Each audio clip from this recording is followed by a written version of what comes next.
Hey everybody. So someone asked kind of a really prescient question on my channel. They asked, I have a question. Is it possible to create some very compressed, unique embeddings using your entropy compression? Like, for example, you take a phrase of 15 to 20 words, use entropy compression on it to create an embedding that's like a few bytes of so that you can use to train a model.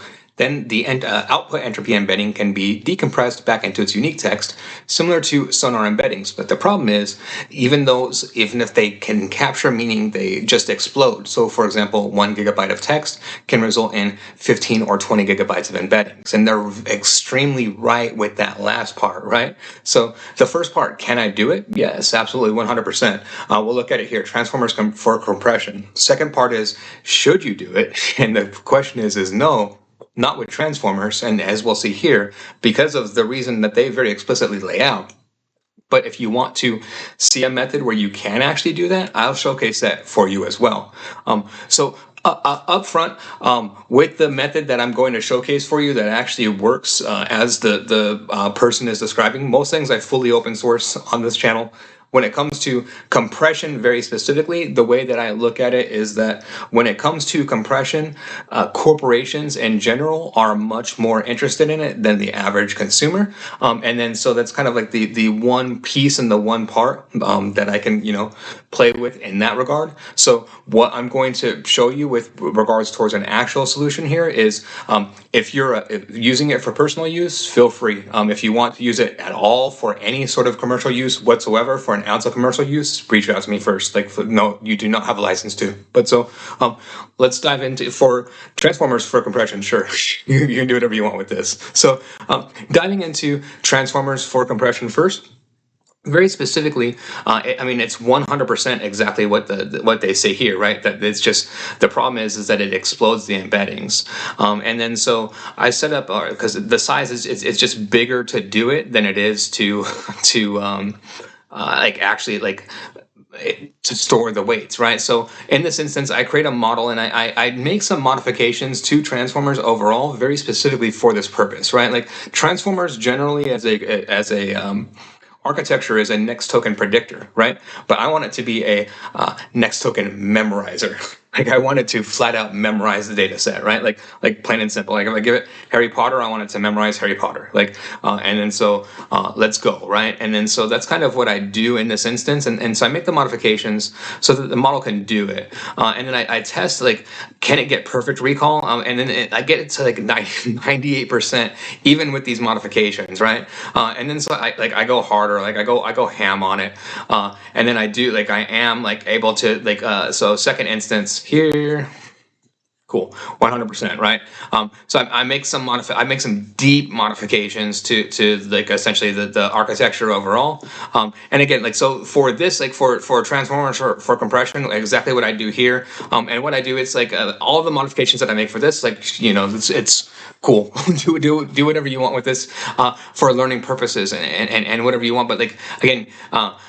The exact problem that they said, right? So we'll get perfect recall, right? And then so that's perfect. But then let's actually go down and measure what they said, the problem that they lay out, right? Because it's very simple when you actually go through it and you actually think about it. So we get again perfect compression, but so the model size. So in order to get this perfect compression, I need 35 million parameters flat out. It's not going to be lower than 35 million parameters. 35 million parameters is a very small model, right? It could run on your cell phone, it can run in free Google Colab, etc. But 35 million parameters to store is 131 megabytes. And then this storage that this data set that I'm training it on is 0.08 megabytes uncompressed. So I'm the storage cost in this instance is 2000x basically. I'm making it 2000x more expensive to store in this instance. And then if you stored more and more information in this, that could stack, right? So there's a use case for that, but then you're going to run into law. I would trust it less and less, right? Over time, 0.8 megabytes of data is really about what it's going to store with, and it's like with 100% accuracy, right? Because that's what we want. And then even in these instances, you can see it's not getting 100%. This is what it's doing. And then so I still have failures in that instance with perfect recall of it as well, right? And then so I go through and I tune it so that I can get it down to perfect recall. And then just showing that every time, like I can modify the embeddings so that they're perfect recall. Like that's not the issue, right? The issue is it's just plain size, right? Like here we go. Here's the other example. So this is 99.8% recall, so almost perfect recall, right? But the problem is in order to do that, I'm using 158,000 parameters. So I'm shrinking it down, right? And then I'm quantizing those parameters, but even to store 158,000 parameters and then to do this, it's still far bigger than the data set size.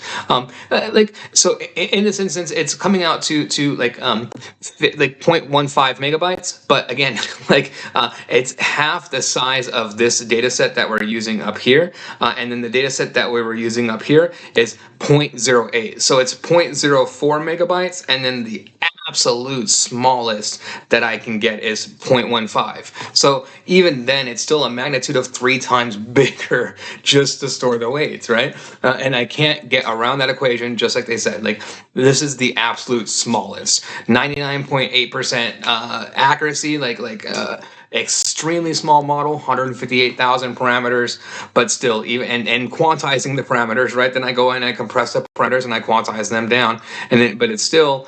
Even then, 0.15 megabytes compared to 0.04 megabytes on the data set size itself. So, question being then, can I actually do it? Yes, I can. I can do it with Zyra compression, flat out. And then so, here we go, right? And then so how Zyra compression works very specifically is Zyra compression is using oscillation states and then also like holographic encoding. And then so very specifically, what it does is you can see I update and I create the oscillator states here, and then I create the compressed phase states based off of that. And then we can go down here, and then so we can see here this test is 75% compression. These aren't good tests here. This is a better test, right? This is showing you exactly what it's doing. And then so what you can see, so very specifically how Zyra compression is working is so you have within a data set you have like bits, right? And then the information gets stored as bits, and then those bits are what takes up the weight, right? That's like what takes up the storage. So in this instance, I just flat out say eliminate, like zero out 90% of those bits. Just flat out make them zero, and then we're going to train the model on that, and then we're going to have the model predict and then reconstruct those missing zeros, and then it can with it reconstructs around let's say between 88 to 92% accuracy overall, like very simplistically overall, right? This is our like how much reconstruction error that we're getting, which translates in this instance, you can see down here. So down here I train it to 91% accuracy. So 91, it gets 91.47% accuracy, and this is on Fashion MNIST, so just the full Fashion MNIST data set. And then in the end, stored weights, my stored weights are so model weight size 844 kilobytes, data set size 179 megabytes. So not only can it store more, I can't get transformers to memorize Fashion MNIST as I can in this instance. So I'm taking a bigger data set, 178 megabytes, and then shrinking it down to 844 kilobytes. So a compression factor of 217x at 91.47. Here you are looking at it for yourself.